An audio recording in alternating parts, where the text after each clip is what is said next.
नमस्कार, मैं हूं प्रकाश चंद्र होता। छत्तीसगढ़ मांगे जवाब, इस खास कार्यक्रम में आपका स्वागत है। आज हम बात करेंगे शांति और क्रांति एक साथ कैसे चल सकती है।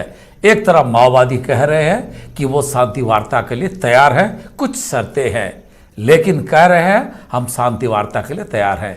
दूसरी तरफ अपने क्रांति को आगे बढ़ाते हुए आज उन्होंने नारायणपुर जिले में, बस्तर के नारायणपुर जिले में एक बस को विस्फोट कर उड़ा दिया। उस घटना में हमारे 5 जवान शहादत मिली उनको और लगभग 15 जवान घायल हुए। 24 जवान उस बस में सवार थे। सवाल उठता है शांति और क्रांति एक साथ कैसे, और इसी विषय पर अगले आधे घंटे तक चर्चा करेंगे। लेकिन चर्चा में जाने से पहले आइए देखते हैं ये रिपोर्ट।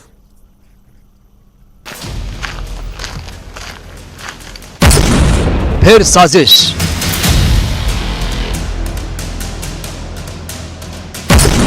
फिर धमाका,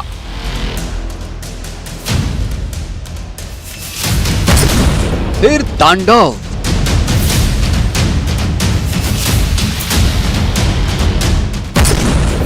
फिर कोहराम। छत्तीसगढ़ में नक्सलियों की एक और कायराना करतूत सामने आई है।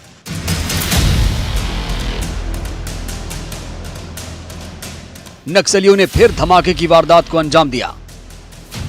इस बार नक्सलियों ने नारायणपुर में खूनी साजिश रची है।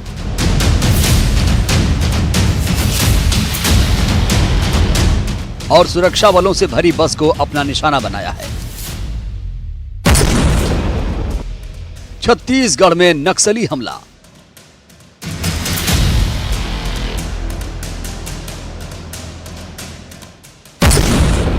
नक्सलियों ने उड़ाई बस।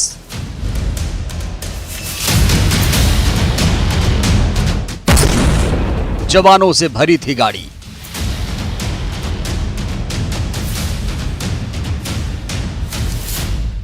नारायणपुर के कड़ेनार और मंदोडा के पास नक्सलियों ने बस को विस्फोट कर उड़ा दिया। बताया जा रहा है कि बस में डीआरजी के जवान सवार थे। विस्फोट में घायल जवानों को नारायणपुर अस्पताल में भर्ती किया गया है। इधर सीएम भूपेश बघेल ने घटना की पूरी जानकारी ली और रेस्क्यू ऑपरेशन को मजबूत करने के निर्देश दिए। वहीं राज्यपाल ने भी घटना पर दुख जताया है। एक बार फिर छत्तीसगढ़ में खूनी साजिश रची गई और सुरक्षा बलों को निशाना बनाया गया। छत्तीसगढ़ में यह कोई पहली वारदात नहीं। आए दिन नक्सली बड़ी साजिश को अंजाम देते हैं और फिर जवानों को निशाना बनाते हैं। बड़ा सवाल है, ये वारदात आखिर कब तक? Bureau report, news 18। इस रिपोर्ट को देखने के बाद और इन बातों को जानने के बाद आपके मन में भी यही सवाल उठ रहे होंगे, फिर ये शांति वार्ता की पहल माओवादी क्यों किए? निश्चित रूप से ये सवाल हर कोई पूछ रहा है या इसका जवाब जानना चाहता है। शांति और क्रांति दो अलग अलग धाराओं पर बहने वाली है, एक साथ कैसे मिल सकते हैं? और ऐसे में अगर शांति चाहिए तो ये हमला क्यों, और हमला अगर करते हैं फिर शांति की बात क्यों? इसी विषय पर आज चर्चा करेंगे। मेरे साथ रहेंगे 3 वरिष्ठ मेहमान। मेरे साथ रहेंगे घनश्याम राजू तिवारी, कांग्रेस के प्रवक्ता, अमित चिमनानी, बीजेपी नेता, और साथ ही छत्तीसगढ़ के माओवाद को लेकर अच्छे जानकारी रखने वाले मनीष गुप्ता जी। मैं चर्चा की शुरुआत करूंगा मनीष जी से। मनीष जी, जिस तरह से घटना को अंजाम दिया माओवादियों ने, यह पहली बार नहीं है कि माओवादियों ने बस को टारगेट किए। हमने देखा है नकुल नार में भी बस को उन्होंने टारगेट किए थे, दरभा में एम्बुलेंस तक को उड़ा दिए थे। लेकिन आज की जो घटना है, इसको आप किस रूप से देखते हैं मनीष जी?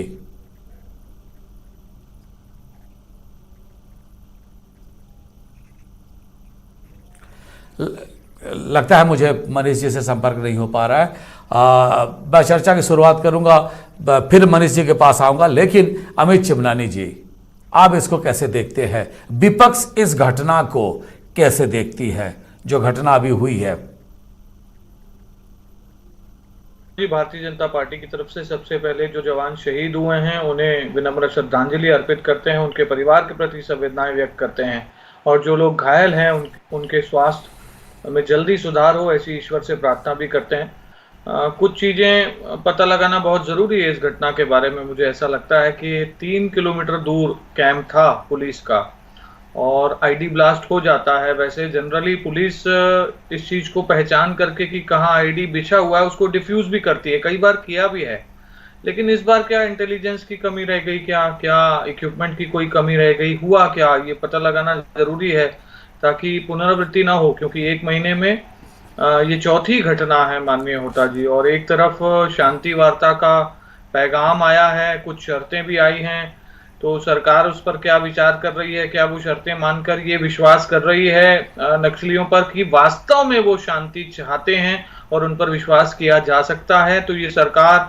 और एक्सपर्ट्स की कमेटी को तय करना है। लेकिन इन शहादतों को किसी भी तरीके से रोकना होगा। ये जो जवान शहीद हो रहे हैं बड़ा दुख का विषय होता है। सरकार को बहुत गंभीर कदम उठा करके इन घटनाओं को रोकने के लिए संपूर्ण प्रयास करना चाहिए।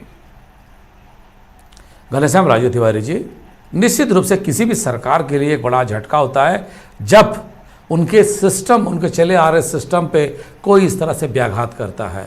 आज जो घटना हुई है इसको सरकार और विशेषकर कांग्रेस, सत्तारूढ़ दल कांग्रेस कैसे देखती है? जी, निश्चित ही यह घटना की जितनी निंदा की जाए कम है, लेकिन सबसे पहले मैं उन वीर जवान शहीदों को नमन करता हूं, उनके परिजनों के प्रति अपनी श्रद्धा सुमन अर्पित करते हुए ईश्वर से प्रार्थना करता हूं कि उनको इस दुख की घड़ी से उबारें। आदरणीय होता जी, आपने जो इस डिबेट का एक शीर्षक रखा है शांति और क्रांति, निश्चित तौर पर यह घटनाएं यह साबित करती हैं कि नक्सलवादी जिस प्रकार की शांति की पहल कुछ दिन पहले कर रहे थे, ये क्रांति और ये माओवाद की जो आज की घटना है, ये कहीं ना कहीं इस ओर इशारा करती है कि ये उनकी साजिश और चाल का नतीजा है। सरकार से एक तरफ शांति की बात करते हैं, पहल की बात करते हैं और उसके बाद शर्तें भी रखते हैं, जो शर्तें कहीं ना कहीं अमान्य हैं। अमान्य इसलिए भी है क्योंकि उनकी जो शर्तें हैं कि फोर्स हटा लिया जाए, तमाम प्रकार से वहां पर जो उनके नक्सली पूर्व की घटनाओं में बंदी उन्हें छोड़ जाते हैं, ये पॉसिबल इसलिए भी नहीं है। और निश्चित ही होता जी, ये घटनाएं जो घटी हैं, इस घटनाओं के बहुत सारे कारण हैं और उस कारणों का पता लगाने के लिए जांच होनी है। मैं तो बस यही कहूंगा कि अगर कारण क्या है, नक्सलवाद और माओवाद, जी जी ठीक है, नक्सलवाद और माओवाद की इस घटना को अगर हम देखें तो निश्चित ही होता जी, एक बात तो बहुत समझ में आती है कि नक्सलियों की जो करतूतें हैं, भारत के लोकतंत्र में इसका कोई स्थान नहीं है, परंतु हर बार हर परिस्थितियों में जब भी नक्सलियों के पैर पीछे होते हैं तो वो इस प्रकार की चतुराई और चालाकी भरे कार्यों से इस तरह की घटना को अंजाम देते हैं। लेकिन बहादुर है हमारे जवान गुप्ता जी जो इन नक्सलियों से लोहा दे रहे हैं और अपने शहादत को मेरी आवाज आप तक पहुंच पा रही है? ठीक है मनीष जी, सर आज की जो घटना है, नारायणपुर की जो घटना है, हाँ, आज की जो नारायणपुर की घटना है, इसके जरिए माओवादी क्या संदेश देना चाहते हैं? देखिए, नारायणपुर की जो आज की घटना है, मैं निश्चित रूप से कहना चाहूंगा कि यह घटना चूक का मामला है, सुरक्षा में एक बड़ी चूक है। दरअसल जिस मार्ग पर यह घटना हुई है वो स्टेट हाईवे क्रमांक 5 है और जो कि पल्ली से, जो कि नारायणपुर के पल्ली से बारसूर को जोड़ती है। ये सड़क जो है इसका अपना एक रणनीतिक महत्व है। ये सड़क अबूझमाड़ को 2 भागों में विभाजित करती है। हम जानते हैं कि अबूझमाड़ नक्सलियों की अघोषित राजधानी है। नक्सलियों के जो टॉप कैडर हैं वो लगातार वहां पर रहते हैं और इस इलाके को अपनी शरण स्थली बनाकर रखे हुए हैं। और ये सड़क कहीं ना कहीं से बस्तर के लिए, बस्तर के ट्रांसपोर्टेशन के लिए, बस्तर की पब्लिक के लिए भी बहुत महत्वपूर्ण है और नक्सलियों के खिलाफ ऑपरेशन में ये मील का पत्थर साबित होगी। अगर ये सड़क बन जाती है तो कहीं ना कहीं नक्सलियों की राजधानी में फोर्स की सीधी चुनौती उनको मिलेगी। ये जो है आज की घटना को जो है बहुत गंभीरता से लिया जाना चाहिए। इस प्रकार की चीजें मतलब बार बार हो रही हैं और इस इलाके में सुरक्षा में चूक, एसओपी के पालन में कहीं ना कहीं कोताही बिल्कुल भी बर्दाश्त नहीं किया जाना चाहिए। मुझे लगता है कि नक्सलियों ने एक जो आज की घटना को अंजाम दिया है, ये बड़ी घटना है और अपना एक संदेश देना चाहते हैं कि हम अपनी राजधानी में आज भी मजबूत हैं और लगातार नक्सलियों पर जो दबाव बन रहा है उससे वो अच्छा, एक बात है मनीष जी जी सर जी, अपने कैडर को भी एक संदेश देना चाहते हैं कि वो कमजोर नहीं है। एक बात है, ये नई सड़क है जो बन रही है, वहां पे उन्होंने लैंडमाइन लगा दिया, किसी को पता ही नहीं चला जी।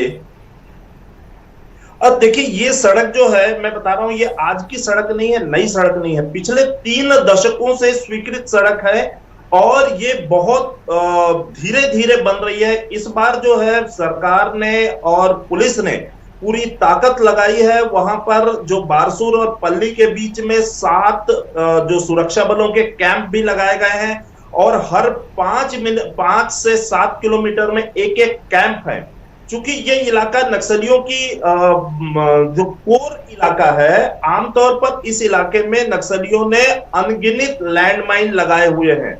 दरअसल में हमारे पास लैंडमाइन को निकालने का कोई क्लियर कट मैकेनिज्म नहीं है, जिसकी वजह से इस प्रकार के हादसे होते हैं और हम उन हादसों से बच नहीं पाते और जवान बार बार उसका शिकार बन रहे हैं। निश्चित रूप से एक बहुत बड़ी बात है, बड़ी चुनौती है।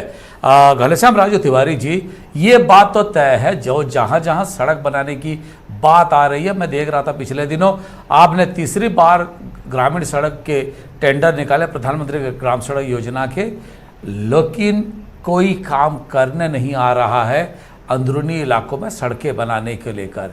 पुलिस वहाँ पे सड़कें बनाएगी या फिर वहाँ पे लोगों को सुरक्षा देगी? सारा चीज़ अगर पुलिस करेगी, बाकी संस्थाएं क्या करेंगे? देखिए आदरणीय होता जी, निश्चित ही एक चुनी हुई लोकतांत्रिक रूपी सरकार की यह जिम्मेदारी होती कि अपने प्रदेश की जनता की खुशहाली के लिए काम करे। छत्तीसगढ़ में बस्तर और बस्तर का ये नक्सलवाद का ये क्षेत्र निश्चित ही आज ये प्रादेशिक समस्या नहीं है, नक्सलवाद एक राष्ट्रीय समस्या है। जहाँ तक रही बात हमारी सरकार की, 2 वर्ष हुए हैं आदरणीय होता जी, बेरोजगारी, अशिक्षा, कुपोषण को दूर करने सरकार लगातार प्रयास कर रही है। सड़कों की निश्चित तौर पर, जैसा कि मनीष गुप्ता जी ने भी बताया, ये सड़क कितना आवश्यक सड़क है, जिसके कारण से नक्सलियों की ये छटपटाहट है, जिस छटपटाहट से वो इस घटना को अंजाम दे रहे हैं। लेकिन मैं इस पर राजनीतिक बयानबाजी बिल्कुल नहीं करना चाहता। हमारे जवानों की शहादत का विषय है और इस प्रकार की घटना की पुनरावृत्ति ना हो, इसके लिए हमें चर्चा करनी चाहिए। मैं तो ये जरूर कहूँगा, एक जिम्मेदार चैनल है कि आज ये घटना कोई पहली घटना नहीं है। आज केंद्र में मोदी जी की सरकार को लगभग 7 वर्ष हो गए हैं, तो इन 7 वर्षों 8 वर्षों में अभी तक कोई ऐसा राष्ट्रीय पहल नहीं देख पाते आदरणीय होता जी, जो इस नक्सलवाद की समाप्ति के लिए कोई बड़ी पहल की गई हो, कोई बड़ी रणनीति तैयार की हो। आज मनीष गुप्ता जी जैसा कह रहे कि मैकेनिज्म की कमी है, मतलब अगर बम को डिफ्यूज करना है उसकी मैकेनिज्म की कमी है, हमारे कानून के रखवालों के पास ऐसा कोई उपकरण नहीं है। तो आप समझ सकते हैं कि देश के अंदर ऐसी हालातों के बावजूद अगर हम आज अछूते हैं उन मैकेनिज्म से, तो निश्चित ये बहुत विषय है और इस पर जो भी जिम्मेदार लोग हैं उन्हें इस पर प्रयास करना चाहिए। ठीक है, नरेंद्र मोदी जी प्रधानमंत्री बने 7 साल हो गया, लेकिन कोई पहल नहीं की जा रही है कि माओवाद समस्या की समाधान हो। यह कांग्रेस का आपके ऊपर सीधा आरोप है।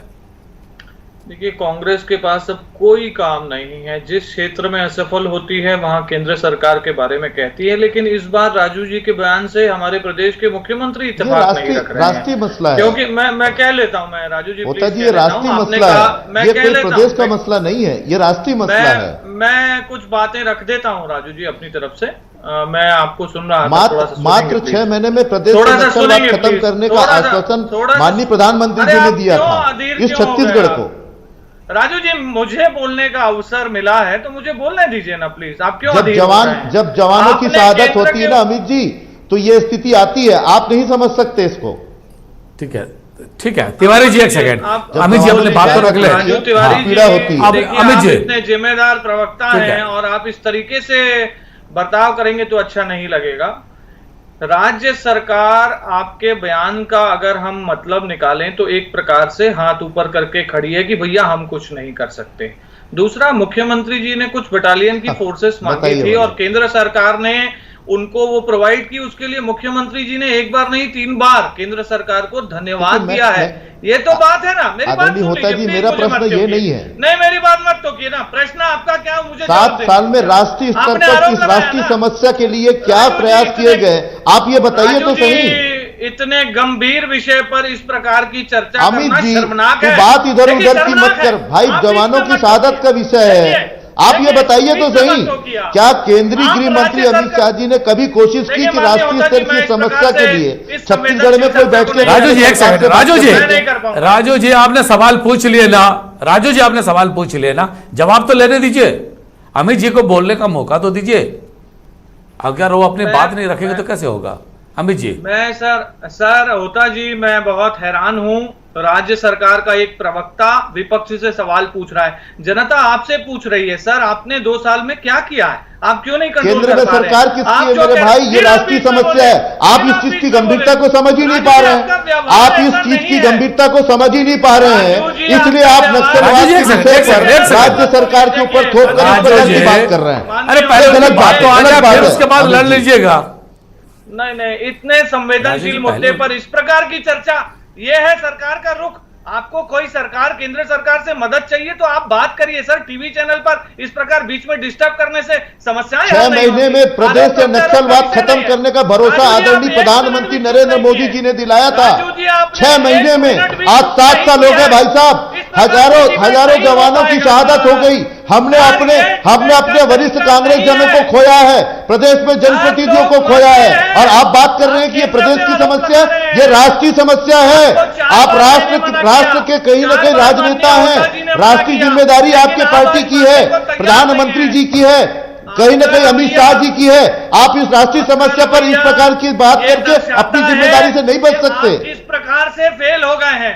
आपका रवैया दर्शा रहा है राजू जी कि आप फेल हैं। जवानों की शहादत होगी तो निश्चित ही ये बातें उठेंगी। अमित जी, आज लगे हुए राज्यों से जिस प्रकार की समस्या गढ़ी जा रही है, क्यों कोई एक राष्ट्रीय स्तर पर प्रयास नहीं किए गए? मैं यही तो कह रहा तिवारी जी, हूं। आप इस पर तिवारी जी, बात करना छोड़ अरे आप अगर राष्ट्रीय स्तर पर समस्या बात कर गंभीर रहे हैं। समस्या है तो विपक्ष की जवाब तो सुन लीजिए। वो तो केंद्र में वही लोग है सत्ता पे। अगर उन लोग अपनी बात नहीं रखेंगे तो आप तक बात कैसे पहुंचेगी? आदरणीय एक बार होता सुन तो जी, लीजिए। 5 सेकंड दीजिए। मैं यही कहना चाहता हूं, ये राष्ट्रीय समस्या है, क्या राष्ट्रीय स्तर पर इस समस्या का निराकरण नहीं होना चाहिए? क्या इसके लिए कोई प्रयास नहीं किए जाने चाहिए? तो आप तो बोलने देंगे, चर्चा का मतलब दोनों साइड से होता है ना। छाती नहीं, ऐसा नहीं होता ना। आप पहले सवाल पे नहीं टोकिए ना, आप पहले सवाल पे किसी को मत टोकिए। आपकी बात जब रख रहे थे तब तो वो सुन रहे थे, जब वो बोले उसको टोकिए तो मत। बात तो आने दीजिए, उसके बाद आप सहमत असहमत आगे चर्चा करेंगे। अमित जी, सर मेरा निवेदन है, अगर बोलने देंगे तो बहुत अच्छा रहेगा। मैं ये कह रहा हूं सर, केंद्र सरकार से जो आपको बोलिए ना, मदद आपने बात चाहिए, सिखा रखी है ना। केंद्र सरकार से जो मदद चाहिए वो आप सर 1 to 1 गृह मंत्री जी से मिलिए। गृह मंत्री जी इस पे बैठक लेने के लिए भी आए थे, उन्होंने बैठक ली है, आपको आर्म फोर्सेस दी है। कहीं कोई दिक्कत है, केंद्र सरकार आपके साथ है, पूरी दृढ़ता के साथ मैं कह रहा हूं। लेकिन राज्य सरकार ऐसे पल्ला नहीं झाड़ सकती। महज आप कह देंगे कि केंद्र सरकार ने क्या किया। जनता आपसे भी पूछ रही है, सर आपका क्या स्टैंड है, आप क्या चाहते हैं? क्या आप शांति से बात करेंगे या आप गोली का बदला गोली से लेंगे? सर स्ट्रेटजी तो बता दीजिए जनता को, आप करने क्या वाले हैं? मनीष जी एक सवाल है मेरा, ठीक है मनीष जी एक सवाल है मेरा। जब छत्तीसगढ़ और दिल्ली में एक ही पार्टी की सरकार थी, सबको उम्मीदें थी कि माओवाद समस्या का हल निकल जाएगा, चाहे वो हथियार के बल पे हो या शांति के वार्ता पे हो या कोई और रास्ते से हो, वो नहीं हो पाया। अब आपको क्या लग रहा है, जिस तरह से कांग्रेस और बीजेपी अपनी अपनी बात को लेकर एक दूसरे पर आरोप और प्रत्यारोप मढ़ रहे हैं, क्या लगता है आपको माओवाद की समाधान कितनी दूरी है? ये दुखद है कि इतनी बड़ी समस्या को लेकर के 2 प्रमुख राष्ट्रीय दल आपस में इस प्रकार से लड़ते हैं, जैसे वो एक दूसरे पर ठीकरा फोड़ रहे हों। दरअसल देखिए, इसकी गंभीरता को समझना पड़ेगा, दोनों दलों को समझना पड़ेगा और दोनों दलों को मिलकर के इस दिशा में आगे बढ़ना पड़ेगा। नक्सलवाद का जहां तक विषय है, नक्सलवाद जो है ना बहुत गंभीर मामला है और जहां तक इस पर जो बातचीत और शक्ति दोनों का उपयोग करना पड़ेगा। मुझे लगता है कि बातचीत की बजाय जो है, जो सरकार ने अभी सख्ती पेश की है, ये कहीं ना कहीं काफी कारगर साबित हुआ है और नक्सलियों का जनाधार काफी हद तक सिकुड़ा है। आने वाले समय में ये जो लगातार नक्सलियों के ऊपर जो दबाव बढ़ रहा है, नक्सली बैकफुट पर जा रहे हैं, नक्सली अब उतनी वारदातों को अंजाम नहीं दे रहे हैं, जवान जो है वो लगातार आगे बढ़ रहे हैं। ये एसओपी के जो कोलैप्स होने का मामला है, एसओपी को इग्नोर करके अगर जवान आगे बढ़ेंगे तो दुर्घटनाएं होंगी। अगर एसओपी का पालन करके आगे बढ़ेंगे तो मुझे लगता है सतर्कता के साथ आक्रमण जो है ये एक कारगर मिशन है और इस दिशा में सरकारों को समझना चाहिए, आगे बढ़ना भी निश्चित रूप से। जी। आज तो समय हो गया। मनीष गुप्ता जी, अमित चिमनानी जी और घनश्याम राजू तिवारी जी, तीनों मेहमानों से मैं माफ़ी मांगूंगा, इससे आगे चर्चा को नहीं ली जा सकते। लेकिन एक बात फिर से दोहराएंगे, माओवाद आज की नहीं है। ये बंगाल से निकल के, नक्सलबाड़ी से निकल के वारंगल होते हुए छत्तीसगढ़ में जब पहुंचा 3 दशक पहले, और आज में कितनी अंतर है सब लोग जानते हैं। लेकिन किसी भी लोकतंत्र में हिंसा की कोई स्थान नहीं होती है, ये सबको याद रखना होगा। आज समय हो गया है, कल एक नए विषय को लेकर फिर आपके सामने उपस्थित होंगे। तब तक हमें दीजिए विदाई।